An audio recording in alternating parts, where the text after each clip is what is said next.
گلخانی رسم یا جہیز۔ گلخانی رسم ہے یا جہیز رسم ہے؟ ہمارے معاشرے میں کچھ رسومات کو فوراً لوگوں کی بنائی ہوئی رسم کہہ کر رد کر دیا جاتا ہے۔ یعنی رسومات تو بہت ساری ہیں نا، لیکن کچھ باتوں کو فوراً کہہ دیتے ہیں جی لوگوں کی بنائی ہوئی رسم ہے، لہٰذا اس کو چھوڑ دو، اس کو رد کر دو۔ یہ کیسی بات ہو گئی؟ اب میں آپ کو بتاتا ہوں، مثال دیتا ہوں۔ گلخانی، کسی کی وفات کے بعد کھانا وغیرہ دینا، اس کے لیے صدقہ خیرات کرنا، یہ جو معاملات ہیں اس کو کیا کہتے ہیں کہ یہ جی لوگوں کی بنائی ہوئی رسمیں ہیں، ہم پر بوجھ ہیں، اس کو چھوڑ دو۔ مطلب کیا کہنا چاہ رہے ہیں آپ؟ کہ وہ رسومات جو اس مردہ کے لیے فائدہ مند ہوں، اس کے لیے احسان ہوں، تو وہ غلط ہے؟ کیسے؟ یہ کیسے ہو سکتا ہے؟ اچھا، اسی طرح اس کے برعکس دیکھا جائے، شادی، کیا شادی، جہیز، بڑے بڑے ولیمے، یہ سب بھی لوگوں کی بنائی ہوئی رسومات ہیں نا۔ بتائیے جہیز کہاں سے ثابت ہے؟ بتائیے نا، یہ جہیز ہے یہ کہاں سے ثابت ہے؟ کس نے اتنا جہیز کہا؟ اپنی شادی پر اتنے خرچے کس نے کیے؟ بتائیے۔ ولیمے سمپل انداز میں ہوتے ہیں، ولیمے پر آپ 20 25 ایٹم رکھ کر ولیمہ کر رہے ہیں۔ بتائیے یہ لوگوں کی بنائی ہوئی رسم نہیں ہے؟ کیوں کرتے ہیں؟ جہیز نہیں دیں گے تو لوگ کیا کہیں گے؟ ولیمہ بڑا نہیں کریں گے، 20 ایٹم نہیں ہوں گے تو لوگ کیا کہیں گے؟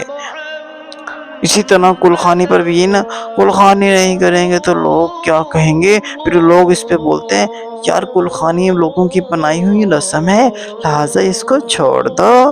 تو بھائی جہیز، ولیمے اتنے بڑے بڑے، ہاں یہ رسومات ہیں یہ بھی تو لوگوں کی بنائی ہوئی ہیں، اس کو کیوں نہیں چھوڑتے؟ یہاں پر تو آپ کبھی بھی نہیں کہیں گے کہ جی یہ لوگوں کی بنائی ہوئی رسم ہے، اس کو چھوڑ دو۔ یہاں پر یہ جملہ آپ کا کیوں نہیں نکلتا؟ آپ کا جملہ نکلتا ہے صرف اس جگہ پہ جہاں پر دین کی بات ہو، جہاں پر دین کا پہلو ہو۔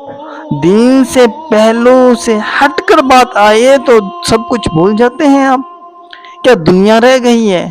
آخرت نہیں بنانی کسی نے۔ میں یہ نہیں کہتا گلخانی کرنی واجب ہے، میں یہ نہیں کہتا جو کر سکتا ہے توفیق ہے وہ کرے، جو کر سکتا ہے وہ کرے، جو نہیں کر سکتا وہ سمپل کر لے، صرف گھر کے اندر جو کھانا بنا اس پر کر لے، ایک روٹی بنائے اس کے اوپر گلخانی کے رسوم کر لے۔ لیکن یہ کیا، گلخانی کا نام آئے تو لوگوں کی بنائی ہوئی رسم، اور باقی چیزیں کہاں جائیں گی؟ یہ ہمارے معاشرے کا حال ہے۔ اس طرح کا ہمارا معاشرہ ہوتا چلا جا رہا ہے۔ یہاں پر کوئی بھی سوال نہیں اٹھاتا نا، بلکہ خوشی خوشی کرتے ہیں اور نہ کرنے والوں کو برا سمجھا جاتا ہے۔ یہاں پر اب برا سمجھیں۔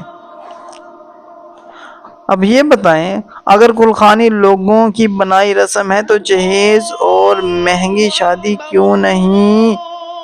اگر ایک کو برا کہتے ہیں تو سب کو ایک ہی نظر میں کیوں نہیں رکھتے؟ ایک نظر میں رکھو نا۔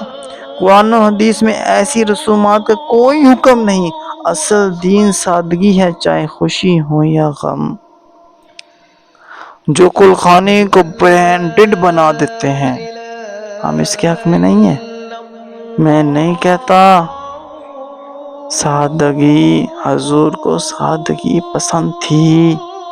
بتائیے ہم میں کتنی سادگی باقی ہے؟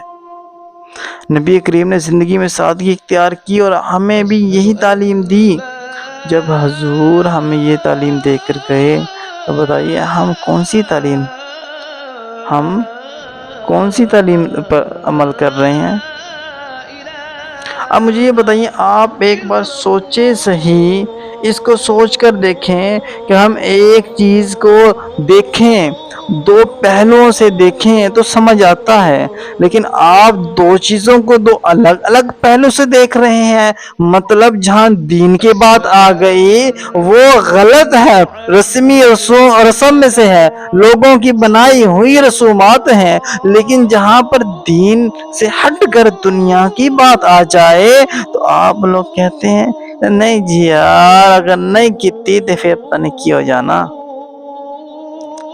مطلب یعنی لوگوں کی بنائی ہوئی رسوم جب دنیا کے معاملے میں ہو تو لوگ کیا کہیں گے، اور جب دین کے معاملے میں ہو تو کہتے ہیں کہ نا جی نا، یہ تو لوگوں نے بنائی ہوئی ہے، کی کریے ایسا۔ واہ جی واہ، کیا بات ہے، کیا بات ہے۔ اپنے اپنے معیار کو، ہمیں اپنے معیار کو ایک رکھنا چاہیے، ایک رکھنے کی ضرورت ہے۔ دین اور دنیا کے معاملے میں دین ہمارے لیے غالب ہے، دنیا غالب نہیں ہے۔ اپنی سہولت کے مطابق دین اور رسموں کو توڑ مڑوڑ کر پیش کرنا، یہ کہاں کا انصاف ہے؟ مطلب آپ کی گنجائش ہے تو ٹھیک، نہیں ہے تو بس جی۔ اگر اللہ نے آپ کو دیا ہے تو کل خوانی کریں، غریبوں کو کھلائیں، جو آپ کا عزیز فوت ہو گیا اس کے لیے صدقہ خیرات کریں، آپ کا ثواب ملے گا۔ ان باتوں میں نہ آئی چوچلے چلائے ہوئے لوگوں نے۔ خدا را اپنا بھی خیال کریں، جو آپ کے فوت شدگان چلے گئے ان کا بھی خیال کریں۔ اللہ پاک ہمیں عمل کی توفیق عطا فرمائے۔